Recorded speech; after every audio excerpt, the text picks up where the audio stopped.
Hey everyone, welcome to Authentic Hustle Live episode number 5. Welcome everyone. We just crossed 1 month successfully, and this is our fifth episode. So excited to talk. So excited to talk to you all today. I'm just opening today, and you can see I'm excited and nervous. So it's all good. Excited and nervous. Excited and nervous, but it's all good. I just had a topic that I wanted to bring it because something I want to open with in terms of tariffs, right? Tariffs is the topic, but I don't want to talk about tariffs as such. I want to get the perspective clear out. I want to open with tariffs and close with tariffs on the topic. I want to be very clear. We're not going to talk about tariffs standing one in terms time. of tariffs, but Talking about it but twice. tariffs are twice, yeah. Tariffs on any side. I think my humble opinion on that is I think the end of the day, I think people get affected because of tariffs, right? I mean, the real victims are everyday people and business owners, and what takes $5 now costs like $30. Yeah. I think that's always been a problem. No. I've lived in India for a long time. I've seen tariffs because if I have to buy even a Honda CRV, it costs twice or thrice as much as I would in the United States or elsewhere, right? So tariffs are not good for the producer. For the business owner, for the everyday people, it's not good. That's my stand on that. It drives affects people Americans away. Yeah, it drives people away from a product. Yeah. Absolutely. Yeah, because we don't want Canadian products. Yeah.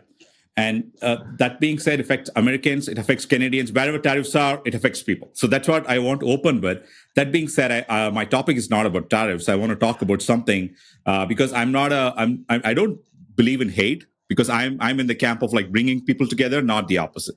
Yeah. So I want to talk about the two most hated people on the planet today. And I just like a thought experiment and see why that is actually happening, right? That's where I'm coming from. Okay. So I'm going to share my screen today and then let's go. So we all know this person, Elon Musk. He was the Time Person of the Year in 2021, right? And I've been following him from when he had, are you able to see my screen okay? Yep. Okay, so I've been following him when he had 30 or 40 or 40 million followers or something. Today he has close to 220 million followers. That doesn't mean anything, but at the same time, it means something also, right? And how, I mean, he was the most loved person. I mean, he was like in 2021, when he was not talking politics, when he was not supporting anyone, right? I mean, just some backstory and context here is Elon voted for Obama, Hillary, and Biden. Right, in 2020. That's his voting pattern. He has declared that in multiple forums and podcasts multiple times. So that's his voting pattern. What happened actually? He said freedom of speech is the bedrock of democracy. What happened then? I think that is fundamental. It's basic actually. I mean, freedom of speech is the bedrock of democracy. I think we can all agree to that. And he also did something drastic in terms of he went and bought a sink and took it to the Twitter's headquarters and said, okay, fine, I'm let that sink in. And he bought Twitter for a cheap $44 billion. I don't know why he did that. Anyway, right? So I know. This is Elon. And I want to talk about Trump. Actually, Trump was one of the most loved media person ever. I mean, you remember this scene from the Home Alone series? Yeah. And right? I mean, everyone used to love Trump. I mean, he was a famous media person. He has to be in the Saturday Night Live. He has done multiple such SNLs with the NBC or otherwise. He was the most adored person. But what happened? I don't really know what happened actually. You remember this photograph on the state dinner with Obama? Something happened here. I don't know what really happened. And also something very drastic happened. Yeah. Did you hear the speech? Something very drastic. 100%. I did. I did. Something very drastic happened here, and something very, very drastic happened here, right? So these are the two used to be most loved people. Now they are the most hated people. I just don't understand why that is happening. Okay, let all that aside. Just want to summarize my thoughts here. Tulsi Gabbard, right? Tulsi Gabbard, in terms of she was a former Democrat politician, and I think she switched sides and it took a lot for her to switch sides, and now she's the director of national intelligence in the US.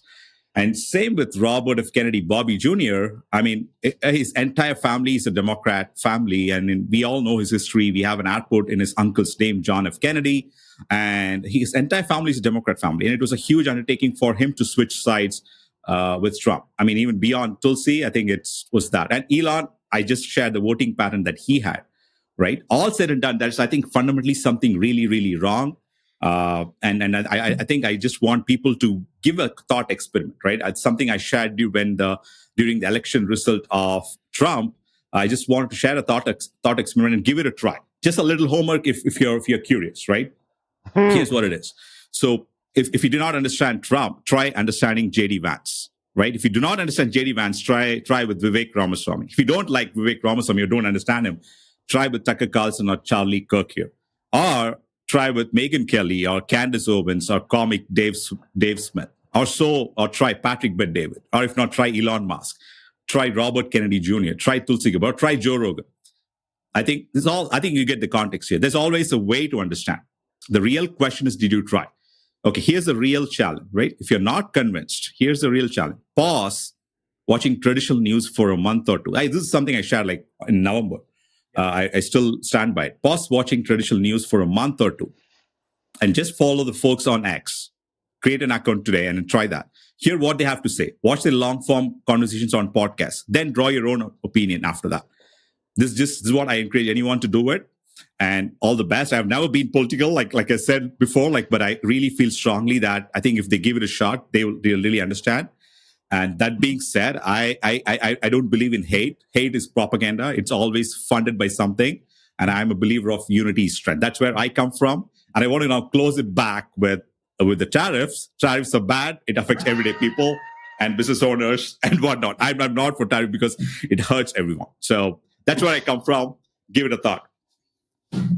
It's an interesting concept because, I'll be honest, like even as a Canadian watching, the election, the US election, I was rooting for Trump, right? Like I can see why, people in the States wanted him as a leader. They wanted some real change, and that's what he was promising. What is interesting to me is, and Bryan, I posed this question to you. What if that real change, like was he advocating for massive tariffs? Like I don't remember that being part of the platform. No. And I kind of feel like on a certain level, by him enacting this, he is very much going against the platform that he campaigned on, which was making life better for Americans. I don't see how this makes life better for anybody. And I'm very interested, what the voting base or like what people are thinking at this point, because I know there's a lot of Americans thinking, I didn't vote for this. This wasn't part of the promise. Oh, so what's your question? Just kidding. I guess the question is, make America great again. No, the question is ultimately, was that part of his platform? Like, do you remember listening to him when he was making those speeches, talking about how he's going to put 25% tariffs on Canada? Well, not on poor Canada. Golly. Yeah. It was China, it was Mexico, it was where we were losing jobs too. So it was proposed, and I think that honestly, the American people have been taxed far too much, and our money, as you know, is going out the back door. And as an American, as a Texan, I moved from a state. I didn't grow up here in Texas. From Salt Lake City, Utah, northern Utah. So I'm a mountain boy like you. And there was state income tax. And I remember I didn't even formulate I'll get to your question in just a minute. I didn't even formulate a political stand until I was like 25, 26. But, at 18, 17, first job, got your first check, and you do the calculations in your head, and you're like, it should be this, and then you get it, and it's not, because they don't teach you about taxes in school, right? And I was like, wait a minute, who is FICA, and who is Utah income tax? Who is federal income tax? And I just thought to myself, I was like, that's kind of unfair. What did I get out of that?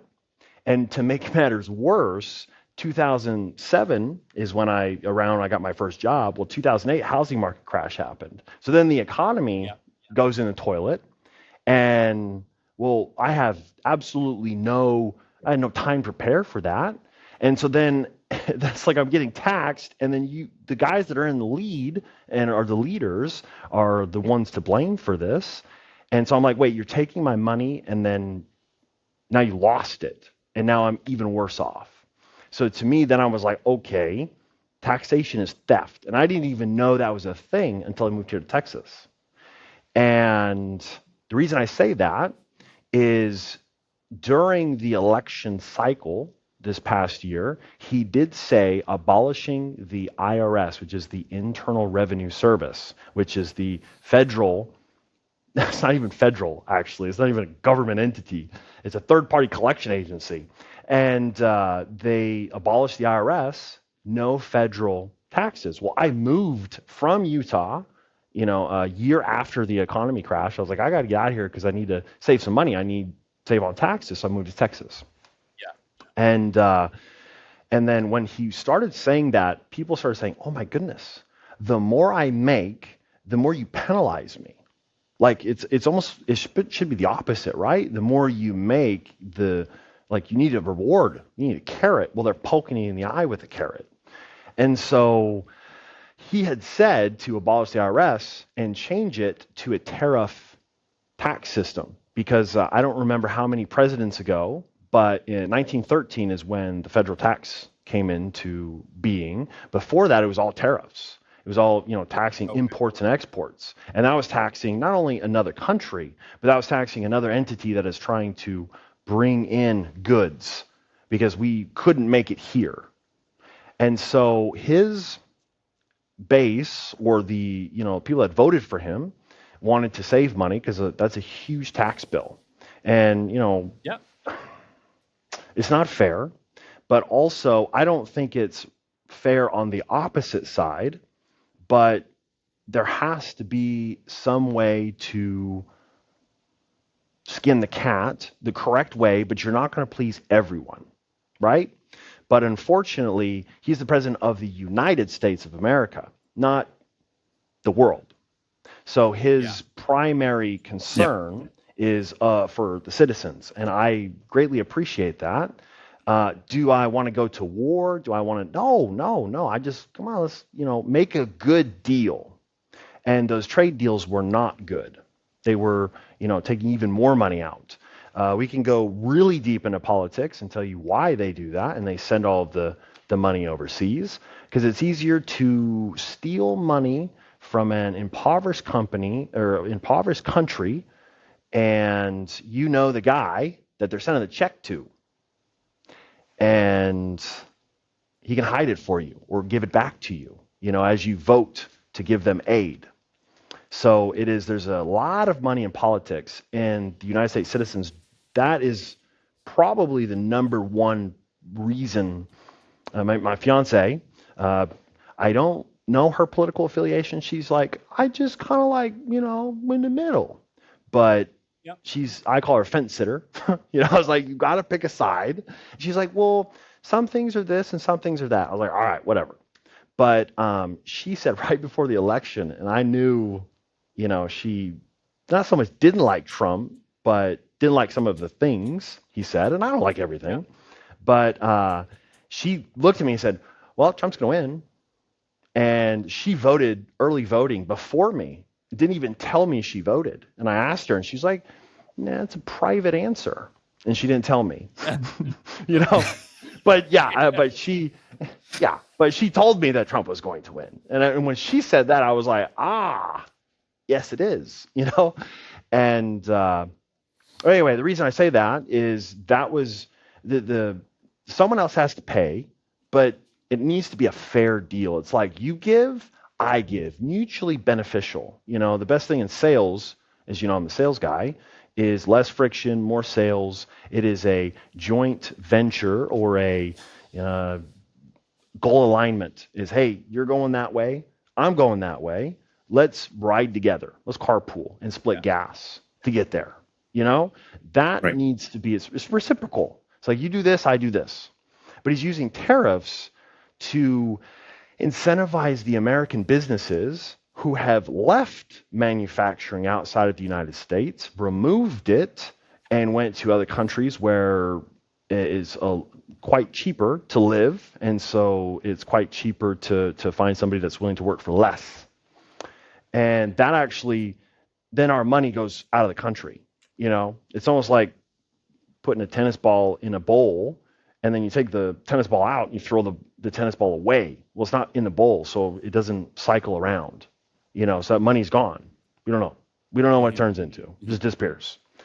And so if you have manufacturing here, it's more secure, and we get a little bit more money. We keep more money because our dollar's been devalued a lot because they're just printing money. But yeah, there's a big rabbit hole. I don't know if I answered your question, but we voted for not screwing over the American taxpayer. And if it's tariffs, to use it as leverage to get manufacturing back here, and then it's removed, or it's used as a deal. You got to remember, he's a deal man. He's a commercial real estate guy. He's going to make a deal, and he's going to scare out. And that's what these tariffs are. All it is tariffs. It's just scaring out the deal. It's like, okay, if you don't like that, what's that? Yeah, I just want to inject a quick thought and then throw it back at Kelly or Colin or Bryan. A quick thought is I used to live in Pennsylvania for about a good 5 years, right? I mean, we had friends and family come from Toronto to Pennsylvania, do the shopping multiple times, not once, 5 or 6 or 7, multiple times they've done that.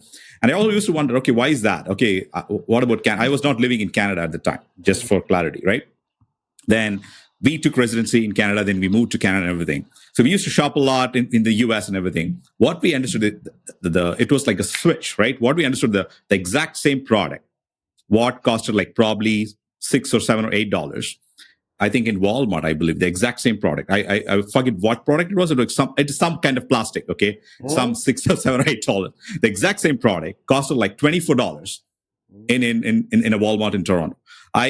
This was in 2018, I'm talking about pre-COVID, no tariff, none of this. I always thought it was always more expensive. You guys have done it a lot. You've crossed the border, did a lot of shopping and came back. Why? I think it was probably better to shop in the US for whatever reasons. It was more affordable, cost effective and things like that. I always felt when I was taking a shower this morning, looks like maybe there was some kind of tariffs always in Canada through indirect means, through taxation or something, actually, because it was always cheaper across the border, isn't it? So I just wanted to throw it back at you. Prescription medication. Great example. Prescription medication. Yeah, medicines are cheaper here. Yeah, that's right. Medicines are cheaper here. Yeah. But all the other products have always been expensive in Home Depot, Costco, not just American corporation, even otherwise. I wonder why that was the case. If it's the same product, should probably cost, if it's $8, $10 is reasonable. It shouldn't cost $24. That didn't make sense to me. Yeah. Colin, what's your take? Mine's a little different just because of the whole, as a whole, my issue with it is not a tariff. Like Bryan said, tariffs have been around for a lot longer than I have been. The issue lies in the USMCA that was designed by the same president that's acting like that's not an agreement that he wrote. And he's throwing that out with the dishwater and just saying we're starting over because this is what's good for us. But that's what was good for them. And that's fine. That's what's happening. We'll deal with it. The hard part becomes if you're going to use a tariff and say it's because things need to be equal, I agree. If you're going to use a tariff and slap it on and some bullshit comment about fentanyl coming from a country like Canada or immigration, it's not happening and everyone knows it's not happening. So just say it the way it is. Say it's dollar for dollar. The other thing is when you have 360 million people versus 40 million people, right? There's no deficit. You gotta look at dollar for dollar, right? The hard part for the American people that will happen, regardless of them wanting it to or not, no different than here, is you will never have another Dollar General store. You'll have a $10 general store. That's what it's going to cost. You bring all your goods. I understand. You bring your manufacturing home. You do all that. That comes at a cost. Oh, yeah. To just move. Yeah. Right? They do, right? I'll give you an example. When they moved car manufacturing from China to Mexico, it was for the USMCA, right? Mm-hmm. Or in auto parts, that type of thing. They moved it closer to the US because the US believed it was still cheaper for them to buy those products because it's coming out of the US. So long story short, I'm not going to belabor it. It is what it is. We're going to see rollbacks today already. It's already in the talks. They don't call them rollbacks. They call them negotiations. They're rollbacks. That's what it is.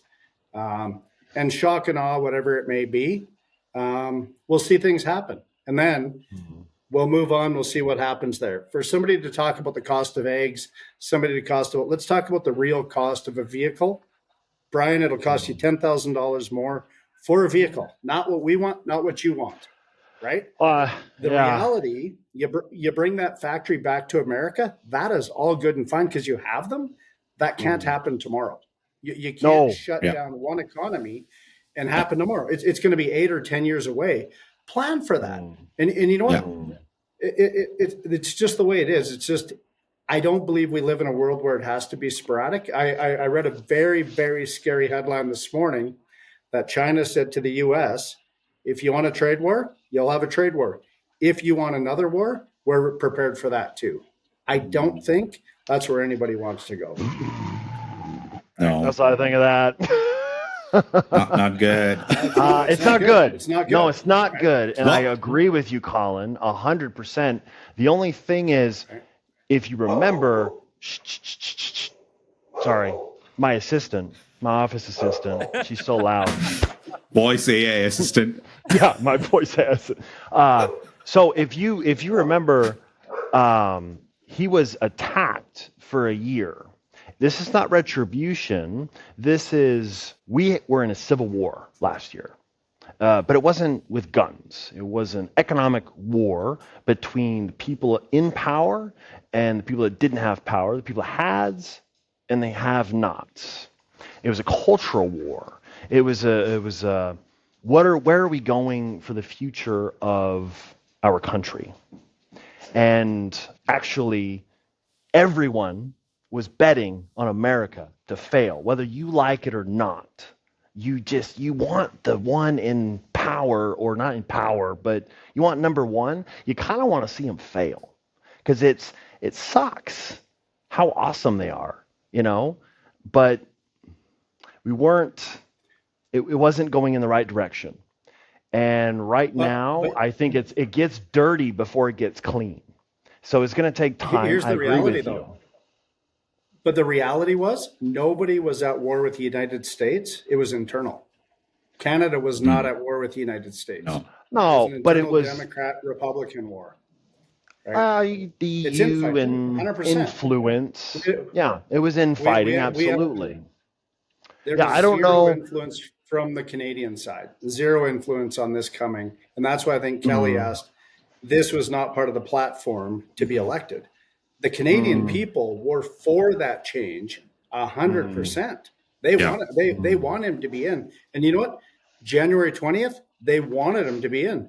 January 20th, 1:01 a.m., they did not want him to be in. Right? They flipped a switch. Yeah. And something happened. And it's fine. Like if I'm an American person right now, 100%, I want a leader that's going to stand up for me. He's going to tell me it's the golden age. That's what everybody wants, right? Yeah. It's been rough. I'll tell you, it's pretty expensive. That's what I would love to hear. But the unfortunate part is fooling people and saying it's going to be a little bit of pain. I don't think it's fooling. And don't bring his money into it. That's silly. No. I'm not saying. That's silly. He's a man making a decision. Of course. He's a man making a decision for 360 million people. Right? No different than I don't even care about the leadership part of it. I'm talking about the decision-making part of it. Right? And you watch what happens in the markets. It happened yesterday. It's happening today. Right? There is a lot. It's all about. I think money. we're still in civil war. We're still in civil war. But the civil war is you. That's with the United States. It's not with Canada.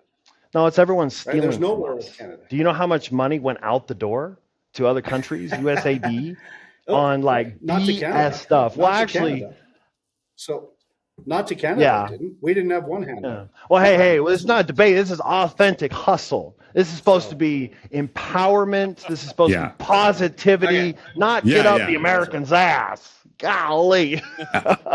I mean, just in fine form, in fine form, there's 3 Canadians being happy and smiling, and Bryan's attacking us. I'm just kidding. I know. Actually, yes, behind closed doors, I am the jerk. Yeah. I have the stick right now. Bryan's having a civil war with himself. No. Bryan, 51st you made state. some comments earlier. Bryan, you made comments earlier about the American people were sick of getting taxed to high health. Okay, I want you to understand. I bet you guys do. Every Canadian feels the same way. We've seen our currency devalued on a level I've never seen in my lifetime. I'm sure Colin has never seen it. Yeah. Yeah, old Like, man. we are equally. I'm not that old. Well, he just said, like, Kelly's like, even Colin. The point is that Oh, how was it in the 90s? How was it in the 90s? Everybody wants that, right? Like, you're not alone. And I think, like, you know, the next election in Canada is also going to be about that, because same thing. We've essentially had a Democrat government with the Liberals for the last 8 years, 10 years, and people are Probably sick longer. of losing all their money. It's the same thing. Yeah. But the point is that I just think that the way of going about this that the Americans have taken, I'm not sure it'll have the effect. You know, maybe I'm completely wrong, but I don't think it'll have the effect that you guys hoped for. That's all. I think we have Colin. the stick and we're using it. Colin, it's your turn. It's my Yeah. turn. Go Okay, VJ, Go back to I told tariffs. Kelly earlier. I told Kelly earlier, I'm not talking about tariffs. Well, and then you went into a passion-filled Trump hate speech, you know? I like Trump. No, these guys were so loved. I mean, once, and now what happened, right? So that, Well, like, I was it's a thinking swing. about It's a it. pendulum. It's a pendulum. They were loved, and then we hated them, then we love them, and now we hate them. Yeah. And you know what? Funny. I guess at the end of the day, it's what politicians are, right? They change their stance, they change it, and so do we, right? Tomorrow, I can tell you what, right now, Bryan, he's going to do a rollback. He's like Walmart. Prices are falling, right? Tariffs are falling.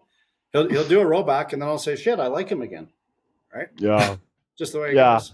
You know, So yeah, I anyway. wake up, I'm indecisive too. I can't even choose what I want for breakfast. And my poor fiance, you know, don't even get me started on that. Like, where do you want to go for dinner, honey? I don't know what I'm thinking. I don't know what I'm feeling. Like Chinese, Mexican, you know, it's like, it's hard to choose, you know, because then you're like, you're stuck with it. You can't eat Chinese anymore. You tariff them. Oh, yeah, forgot. Yeah, forgot. We hate them. I forgot. That's Okay. funny. So Anyway, my go, topic Colin. is totally different. Good. It's like a tariff. Yeah. It's like 4 or Mine 5 is, episodes in a row. Poor Canada.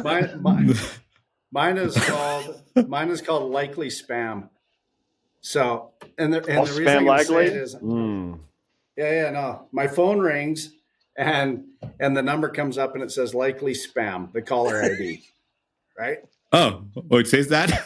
Yeah, that's true. Yeah. Right? Oh, likely spam. I'm not answering it. Right? Possibly So- spam so- is what they should have said. Yeah. And then I might answer it. So my whole thing is, what do you do? And this goes down to robocalls. It goes down to data centers making their whatever it may be. A few years ago, they passed some laws. There were some fines. You know, they said, hey, no more spam calling, that type of thing. Right now, in my specific province, I can have a phone ring and it will say Calgary, Alberta. Right? Yep. It's 100% lie. Right? And then, We get those you too. answer it. And I can't even, and it's not even a dialect thing. I can't understand. The person doesn't know how to say my name. I don't know what that is. That's not the problem. It's why is this allowed to happen? And so that brings me to, you know, in my life of business development or business ownership, even, it gets harder and harder to connect with people because, and this comes to the authentic hustle, right? Authenticity matters, right? So I look at my phone and I go to missed calls. They're not missed calls. I missed them on purpose. Yeah. They should have a different name for that, right? There should be 3 columns, right? So what do? You do not answer. You let it go to voicemail. Guess what? There is no voicemail. They've never left you a message. Yeah. You block I mean, the that's number, not important. right? I block the number all the time, as many times as I possibly can. You can report it. I don't report it because who are you reporting it to? Can you imagine on the other end, that person who took the job? So what do you do, sir? I receive the other end. I analyze spam calls. And what do you do with that? Nothing. Well, Doge would get rid of that department, and I agree. Right? That's not even a department. So you report it. No good. Use a block calling app. You can do that. Where it's screening them, and stay cautious. So at the end of the day, what are your guys' thoughts on that? Like, do you feel like you're being abrupt or rude, or are they being rude? Right? Like, Kelly, you answered that one. I know. I can Yeah, hear. I can't even see your face because I'm not doing Yeah, selfie go ahead. mode. Go ahead. Like, I already know you're boiling over. I have a few options, but like, go ahead. Like, yeah. You know, I just did a show about this. Literally, was just talking about this exact thing. And that, you know, I would say 90% of the business owners I talk to, when I ask them, you know, do you answer your phone? The answer is no. They don't answer their phone. And I don't blame them, because same with me, like 8 out of 10 calls, they're spam. And I know for a fact that if it's not spam and it's important, that person is either going to, 1, leave me a voicemail, or 2, shoot me an email. I do kind of feel like potentially the days of answering your phone are long gone. And it really is these spam calls to blame. Oh, absolutely. Yeah, and debt collectors. Yeah, innovating in the space in the calling voice AI. I mean, that's what we are innovating on. I mean, not a shout out to conversion, but I'm saying even otherwise, it takes a minute to create a number, Colin, Kelly. Right? You want what area code do you want? That. Do you want in the Vancouver or like Alberta, Edmonton, 780-587, whatever the numbers you want? Takes a minute to create a number, any number in any area code. So it's likely spam. So we all ignore the calls. I think something I was talking to a friend. I think one particular option I think that people could leverage is call your telecom provider or log into your telecom account page and see. I think there is an option to call control. And either Bell or TELUS or Verizon or AT&T, I think you can go to your account or call them and say, hey, put me on call control, so that the robo because robo cannot dial numbers immediately. That is a temporary option, but it's going to filter out at least like 70% of the spam calls. They have to press a number. Okay, press 1 to talk to the person. They have enabled call control. Press 1 to talk to the person. Oh, so that's that kind what of like, that is. That's what that is. Yeah. I actually was like, why is this guy making me press that? I didn't know that. Yeah. So funny enough, control, actually, voice AI could press the number. it could. I mean, like we can detect the we can do it. Voice AI can also leave a voicemail. Yeah. We know how to overcome that because we're innovating in the space. We are good. Yeah. But I'm just saying, for anyone worried about not receiving too many spam calls in a day, they can enable that with the telecom provider. So that is an option available. DJ, don't tell anyone else. Don't tell anyone else how to do it. Okay. Okay. Yeah. Done. Well, done. I do like that. And you know what? I would not mind if voice AI was calling me. If they have the ability to do that, because on the back end, like say a conversion or whoever, you've done the proper steps. It's not spam, right? No, you actually have something specifically that end user could use, right? It's up to them whether they choose to or not. But you're not, like, to me, spam is like, I don't even know what they're trying to sell. I don't even know. They're just going off numbers. It's a numbers game. They're trying to, like, 100 calls, you get this, you this, and this. Yeah. And so they're just trolling the water, dragging, searching for gold. Anyway, so that's my topic of the day, right? It's one of the things that's bothering me. And now that VJ told me I can do call control, I no longer have an issue. So I just say, next caller, you're on the air. No, I think it's funny. Sorry, go ahead, Kelly. Go ahead. I just want to add one quick thing to this, and that is, you know, if you're taking away like a business development perspective from this exact discussion, you know, 80% of calls at this point are going to voicemail, and this is exactly why. And so everybody in the business development space, sales space, you guys need to get better than you have ever gotten at leaving voicemails. Hey, it's John with XYZ company. Give me a call back when you get a chance. Nobody's calling that back anymore. So you guys need to like amp it up, get excited, put a smile on your face, and leave voicemails that people actually want to call back, because that is the world we live in today. 100% agree. So the worst I've is got a good. Go ahead. No, I was gonna say voicemail drops, and they'll just pre-recorded voicemails. They don't have no name. Make sure you say the person's name in the voicemail. So I've got a good little story. For personal reasons, I buy a Calgary home lottery ticket every year, right? They give away houses, they give away condos in Canmore, they give away all these things. But because of where the money is supposedly supposed to be going, and I believe it does, it's a good cause. So every year I do, and I don't win. So last year, my phone rings, and it says Calgary home lottery. And I actually, my heart skipped a little bit. Ooh, I think I got retire. I got a little sweaty, and I'm like this. I'm like, good afternoon, Colin speaking, and they're like, Colin, yes, and this is the Calgary home lottery. How can I help you? And they said, we noticed you haven't bought a ticket yet this year. I'm like, you buggers. Right? Oh, that's not even nice. Oh yeah, that's not even nice. I thought it was like the Ed McMahon sweepstakes. Like I thought I'm in, right? Yeah. And so this is why it's like a spam call to me. So they're like, well, are you going to buy one? Well, of course I am. Right. Well, not right now. I give them my credit card, $250. They got you. So that's how they get you. That's how they get you. It should have said possible spam or whatever. Right? It should. So anyway, you might have won the lottery.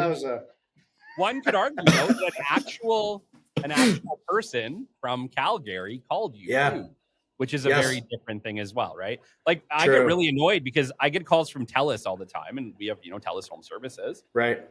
But it's never TELUS. It's like the spammers are spoofing TELUS. It's not. Are you kidding me? Like you actually, yeah. I love that too. They're like, I'm calling from TELUS, and I'm like, I have TELUS already. So can I offer you this? No, I don't think you understood.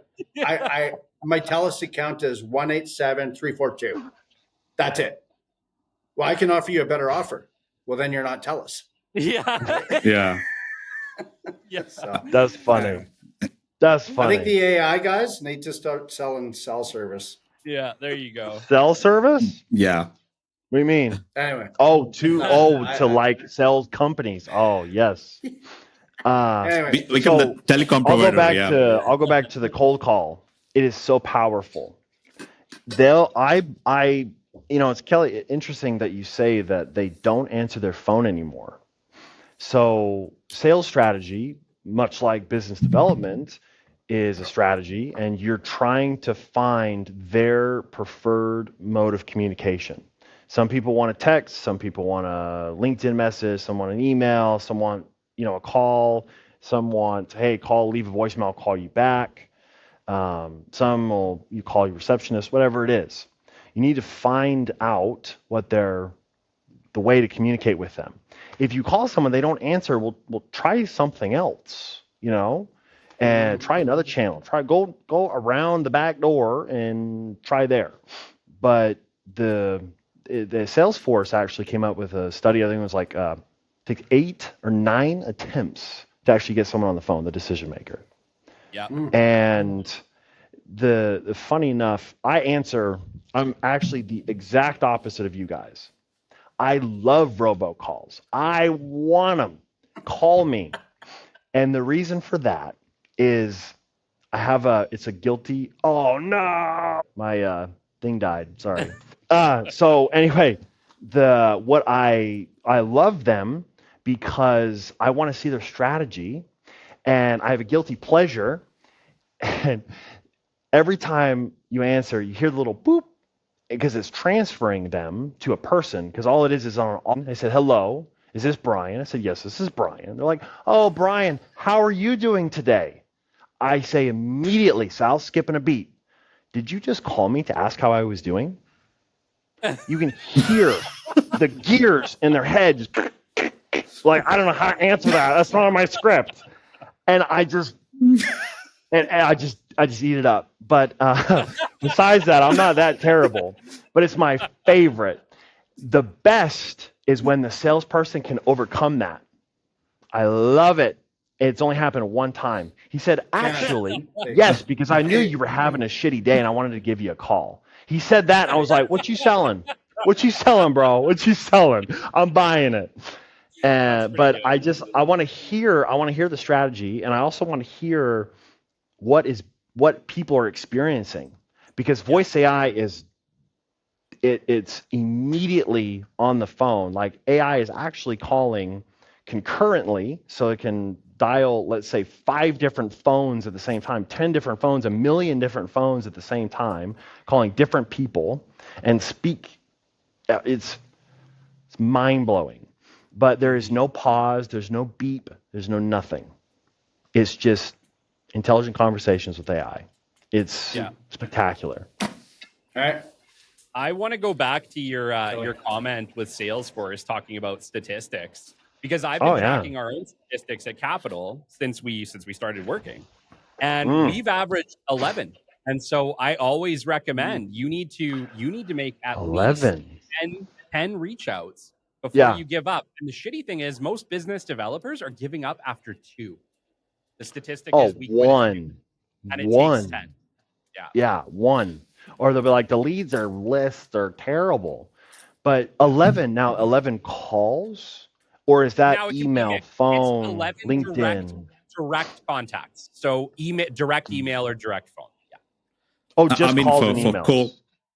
For cold outreach, I think, not a plug. I think the real values, like any business owner, all they need today is with what we're providing is they need a spreadsheet. That's it. You have 1,000 contacts, 10,000 contacts, no problem. We can, you plug it in, it instantly start calling like 20 people at a time. And then you keep getting all the transcripts recording after, right? Instant value. We hate to plug it, but it's not a plug. It's more of like, okay, if any business owner. You just plugged it. I didn't plug it. We gotta work on your sales strategy. That's obvious plug. You gotta say what I said. Just have intelligent conversations with AI, and then just bat your eyes and. Yeah. Oh, BJ, it's funny. All right. Bryan. Go ahead, Kelly. Yeah. Kelly. Lead us into some value today. Today we're talking about the great Bryan Tracy, for everybody who knows who he is. If you don't know who he is, you live under a rock. Who? Bryan Tracy. All right. I know. I want to chat today about something called the Pareto Principle, and it's also known as the 80-20 rule. And the 80-20 rule is a tried and true principle that can help you set up your life for success. You can apply it to all aspects of your life, from personal projects, health, finances, and even relationships. And what is it?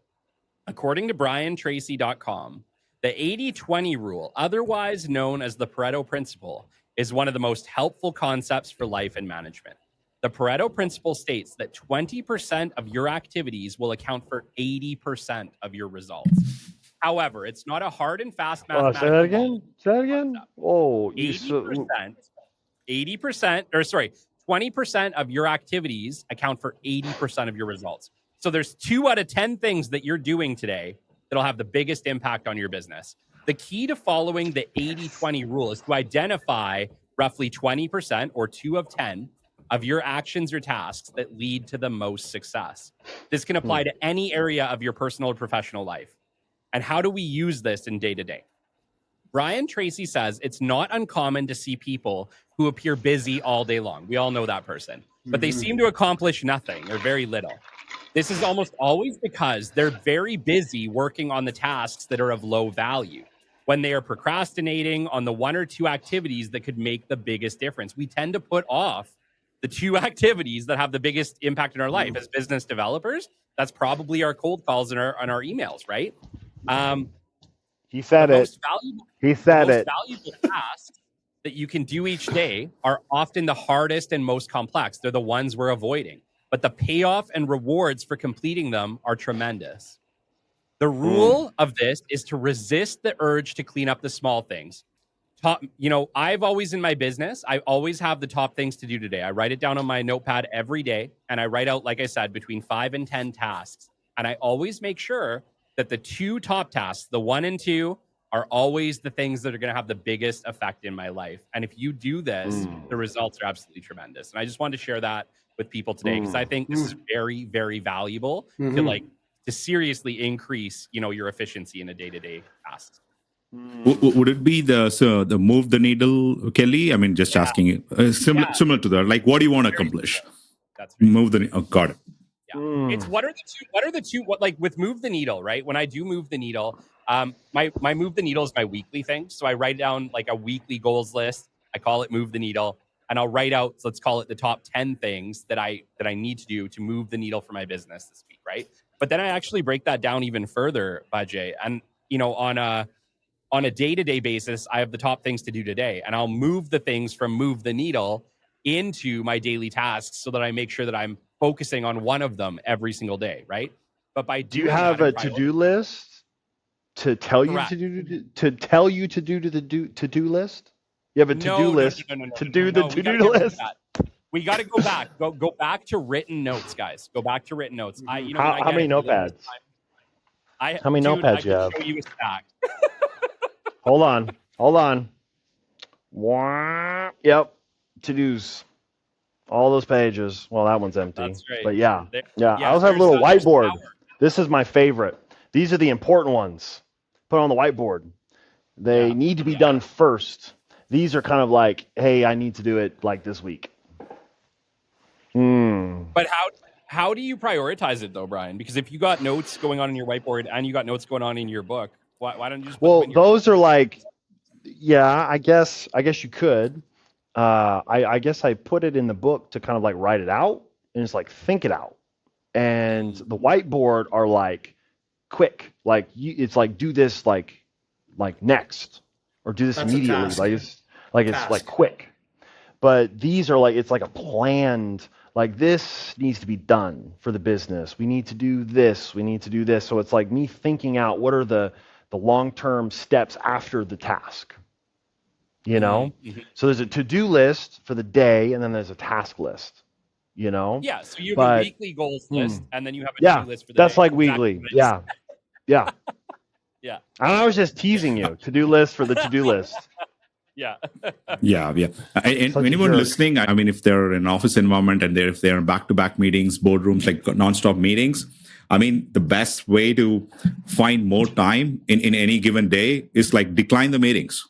Decline the meetings that is not adding even 1% value to your current day. Just you don't have to be in the meeting because your boss asks you to be in that meeting. It doesn't add any value to your current day.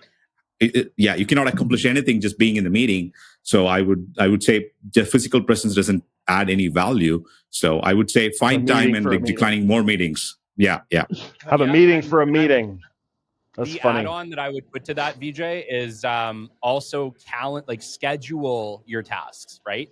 So for instance, if you need to make your calls today, instead of just being like, I'm going to make my calls today, block out a time between like 9 and 11 where you're going to make your calls. Yep. Yeah. This is actually my cold call hour. Way to go, Kelly. Yeah, I mean, what? Literally. Just kidding. No, this is lunch for me. This is lunch.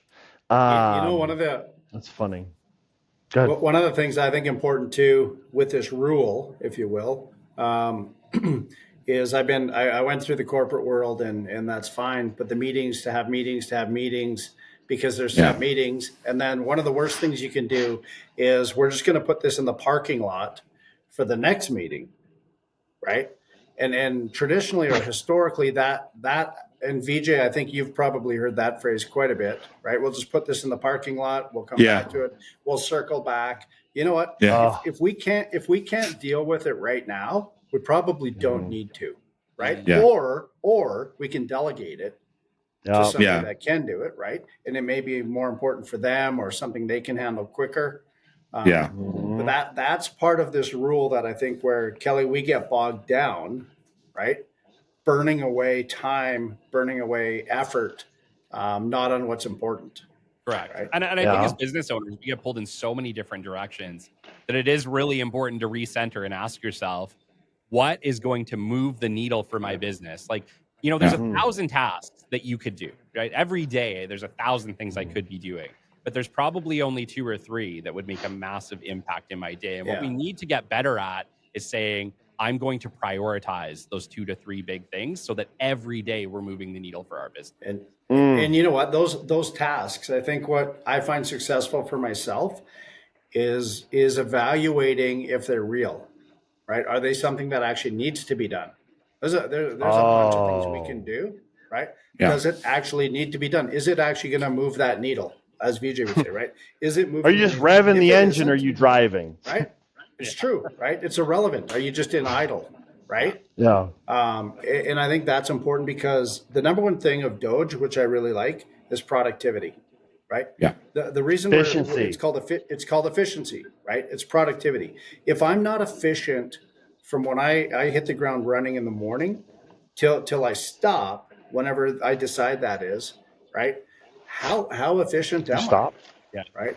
And I don't stop actually, but I was like, I knew you were going to say that. It's like, I don't. But the big but is what's important in that time zone, right? Yeah. Between start and finish. And I think that's why I love the Pareto rule is it really makes sense of why some are successful, why some aren't, right? Or maybe better said, how many successes we have in that time frame.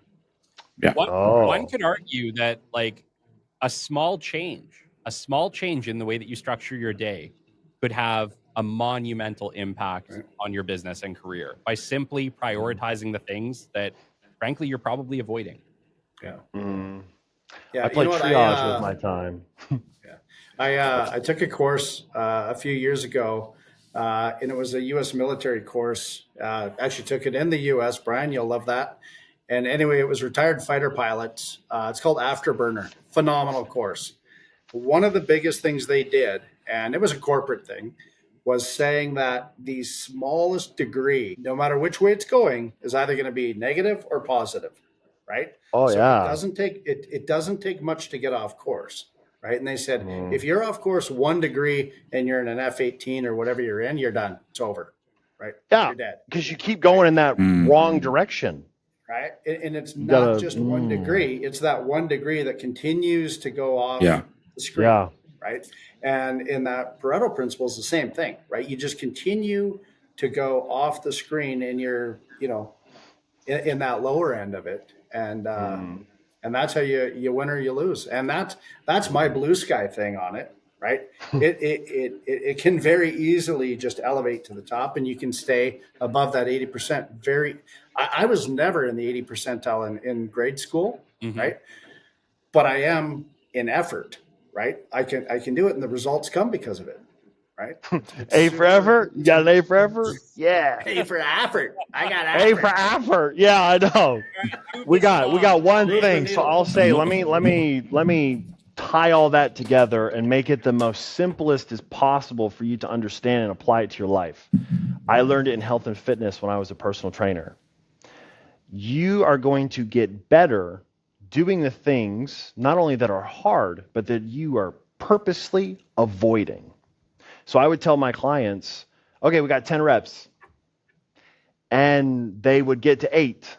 And I would count 8, 8, 8. And they would stop. And I said, 8, 8. And I would keep counting it and make them do a few more reps. So you don't stop when you're tired. You stop when you're done.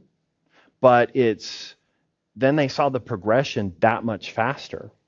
And they would have a lot more fun. So you don't think of the things that you're avoiding as like a punishment or as negative.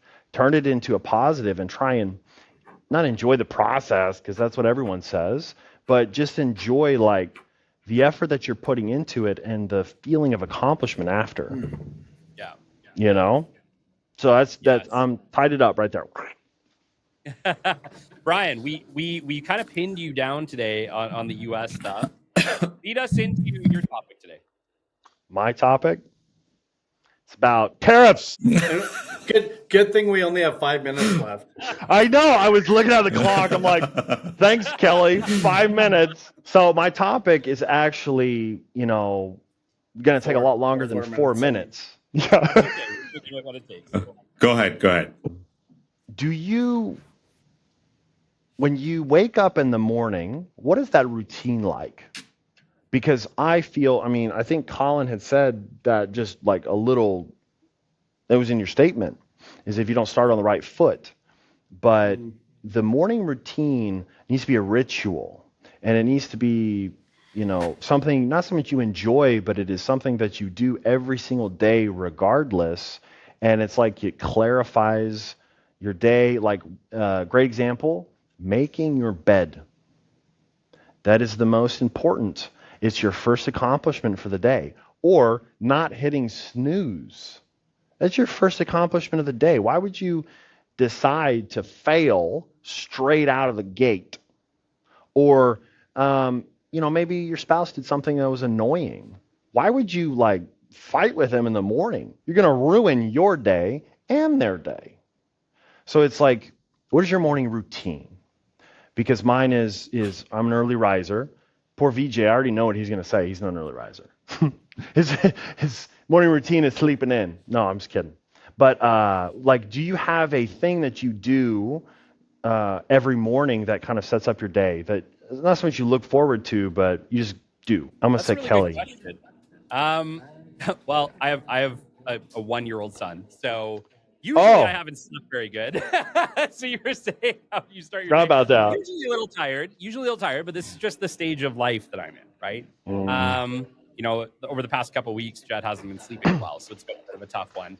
But no, typically I get up. The first thing I tend to do is actually go downstairs and have a coffee. I like to just start my day on a nice level. I will typically check my calendar to figure out what I have for today, because everything in my life is in a calendar that's scheduled pretty ridiculously, but it works well for me. And then I'll pack the boys' lunches for school because once again, parent. I have a lot of duties in my life that have nothing to do with work and business. So there's a lot of things that tend to happen on a weekly basis in our house that have nothing to do with work. But I'll tell you what, depending on the day, I do tend to get up, 5:30, 6 o'clock, and I will go and complete some work ahead of starting. So I am typically starting my day with some type of work, whether that be, creating some sponsor posts, or whether that, well, once again, it's about splitting it up. So like I said, I might start the day at let's call it 6, where I have a little bit of work to do. I've checked my calendar. I'm having my coffee. I'm updating some stuff for the podcast, or I'm prepping for my day. Then I go and help the boys with their lunches and get them ready for school. I might help Shelby with Jet or whatever he needs, right? Because Shelby works too. So it's a lot of shared family responsibility. But, right now, I think everybody's in whatever part of their life that they're in. And you don't have to apologize if, unfortunately, at this point in time for you, a lot of your morning routine is focused on helping your family. I know there's a lot of people who, maybe feel guilty about that or wish that they could start work a little sooner. But I want you to understand that you only get this one chance or this one time with your little kids. And I encourage all parents to make the most of it. And you know what, if I can say, now, Bryan, you finish it. It's your time. Go ahead. Yeah. I love that. I think one of the struggles that I've had, Bryan, is that I tend to get up early and get to work because I don't want to be working till 9 o'clock at night. And I still, yesterday is a great example. I got to bed at 8 o'clock at night. I walked into the bedroom. I apologized to Shelby for working so late.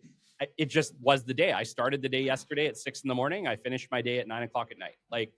And I find too that not all days are like that, but I do tend to work in the morning because I don't want to work late at night. And I do a lot. Every single day has a lot of tasks that have to be done in order to keep this whole machine moving forward. Right? As much as I would love to do, my goodness. See, that's the thing. I like what I do for work, right? Which is an interesting thing. I think a lot of entrepreneurs maybe feel that way, where I get a lot of value. But yeah, finding that personal time in a day to do that workout like I used to, as much as I would love to do it, it's very hard to find that time. Yeah, I mean, like, I just want to no, it's just like, I think there's at some point in your career, I think you actually, I've been like waking up in the morning and showing up at office and so many things for years. And at one point you decide like none of this actually matters. What really matters is you wake up on a Wednesday morning, you want to go to Canmore, you should be able to do that. I think that is what you want to be able to do. I mean, because I don't think we are here to impress anyone. Right? Because like for me personally, I've seen myself to be more productive in the afternoons and the evenings, but I don't have to apologize for that to anyone. And because oh, you're an early riser, because the society says certain things in certain ways. Because like I know I don't buy that actually at all. You're productive in your afternoons. That's it. That's it. I mean, like it's. I think it's like a night and day, right? I mean, it's what it is. So I like what you're saying, Bryan, but at the same time, I think people are different. I mean, like even look at your fingers. Not even the 5 fingers are not even different, are the same. So it's people think differently. I would say. Hey, VJ. Yeah, one thing I heard that really resonated. I'm an early riser, which is different than some. One fella I heard on a podcast, I believe, he said, I don't buy into that. I got to drink 4 liters of water before 6 a.m. I've got to do my 10 gratitudes. And he said, ask me when I wake up. So the guy asked, and he said, when my body's ready to get up. That's it. Right. That's and it. For him, and here's the other thing that I do for myself is I'm like Kelly. I think I worked till about 9:30 last night, had some time in between. I'm not complaining, but this is what I choose to do. Yeah. But I very, very, very seldom call it work, right? I don't call it work. I don't believe in the 9 to 5, the 10 to 7, the whatever it may be. This is just what I do. And I feel I'm blessed to be able to do it. Do I show up? Yeah, I show up at my office because I like that. I like my office, right? Yeah. And I'm there. That's just part of the day.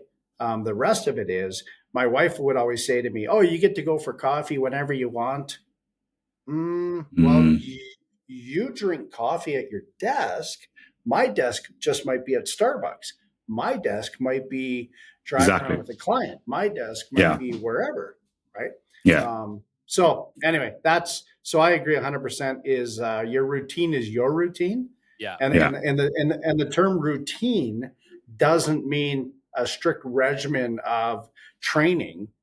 Yeah. It's a repetition of, right? Yeah. Well, and I'm going to make the comment that your routine can change and it's all in cycles, right? Absolutely. So right now, yeah, I'm putting in a lot of hours and I really have for the last year. Does that mean I'm going to do that forever? No. But it means that right now I'm prioritizing big gains, right? Yeah. That doesn't mean I'm always going to prioritize them, but it's okay to do what you need to do to grow your business however you so desire. Right. All right. Well, dudes, 12:04. Can I add one thought to it? Can I add just one thought to it? I mean, just that being said, I think we are also like spending weekends, Saturdays and Sundays, working 16-hour Saturdays or 16-hour Sundays. Yeah. We are not waiting for a Monday or a Friday. We just like, we want to work, we just work. But if you want to take Wednesday, Thursday off, we do that by absolute means, right? So that's what it is. I think that's the kind of, the freedom or whatever, I think that your schedule gives you. I think I would love that. Yeah. And you know what? The other one is too, I often say to people, I work every day that ends in a Y. Right? That's right. And then I add on to it, I work on every day that ends in a Y because I want to. Yeah. Yeah. Right. That's good. Right, love it. Anyway. Love it. Thank you. I think we're done. Let's wrap her up. Let's wrap it up. Hey, who wants to wrap it up? Like, am I doing it? Or? Okay, let's. Oh, thank you, everyone. Thank you for tuning in today. Hope you found some value in today's conversation. Drop in your likes and cheers. And thank you so much for tuning in today. Bye, everybody. Bye. See you Wednesday.